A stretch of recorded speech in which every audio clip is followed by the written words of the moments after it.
എറണാകുളം ആലുവ സ്വദേശി സുശീല ദേവിയുടെ മരണത്തിൽ ചാലക്കുടി സെയിന്റ് ജെയിംസ് ആശുപത്രിക്കെതിരെ മെഡിക്കൽ ബോർഡ് റിപ്പോർട്ട്. ആശുപത്രിക്ക് സംഭവിച്ച അശ്രദ്ധയാണ് സുശീല ദേവിയുടെ മരണകാരണമെന്ന റിപ്പോർട്ടിൽ. എന്നാൽ റിപ്പോർട്ടിൽ തൃപ്തയല്ലെന്ന് സുശീല ദേവിയുടെ മകൾ സുചിത്ര മീഡിയ വണ്ണിനോട് പറഞ്ഞു. മതിയായ ചികിത്സ നൽകിയെങ്കിലും ആശുപത്രിക്ക് സംഭവിച്ച പിഴവാണ് മരണകാരണമെന്നാണ് റിപ്പോർട്ടിൽ. സെന്റ് ജെയിംസ് ആശുപത്രിയിൽ വെച്ച് ആഹാരം നൽകുന്നതിനായി ഇട്ട ട്യൂബ് ശ്വാസകോശത്തിൽ കടന്നാണ് സുശീലയുടെ ആരോഗ്യനില വഷളായത്. ഇതാണ് മരണത്തിന് പ്രധാന കാരണമെന്നാണ് മെഡിക്കൽ ബോർഡിന്റെ കണ്ടെത്തൽ. മെഡിക്കൽ ബോർഡിന്റെ റിപ്പോർട്ട് വന്നതിനാൽ ഉടൻ കുറ്റപത്രം സമർപ്പിക്കണമെന്നാണ് പരാതിക്കാരിയായ മകൾ സുചിത്ര പറയുന്നത്. സെന്റ് ജെയിംസിന്റെ കാര്യത്തിൽ ഇപ്പം ക്രൈംബ്രാഞ്ചാണ് അന്വേഷിക്കുന്നത്. കുറ്റപത്രം കൊടുക്കുമെന്നാണ് പറഞ്ഞിരിക്കുന്നത്. അപ്പം ഞങ്ങൾക്കത് പോലീസ് അന്വേഷണം തൃപ്തിയല്ല. കാര്യം എല്ലാവരും ചോദ്യം ചെയ്യുന്നില്ല. അപ്പം ഞങ്ങൾ മറ്റൊരു അന്വേഷണത്തെക്കുറിച്ച് മജിസ്ട്രേറ്റിന്റെ കീഴിൽ ഞങ്ങൾ അതിനുള്ള ശ്രമത്തിലാണ്.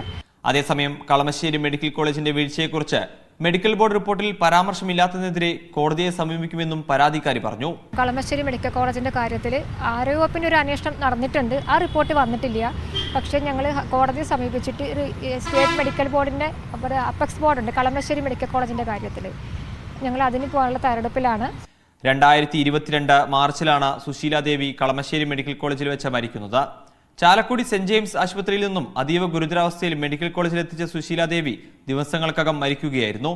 സെന്റ് ജെയിംസ് ആശുപത്രിയുടെ പിഴവ് മറച്ചുവെക്കാൻ കളമശ്ശേരി മെഡിക്കൽ കോളേജ് ഒത്തുകളിച്ചു എന്നാണ് മെഡിക്കൽ കോളേജിനെതിരായ പരാതി. മീഡിയ 1 തൃശൂർ.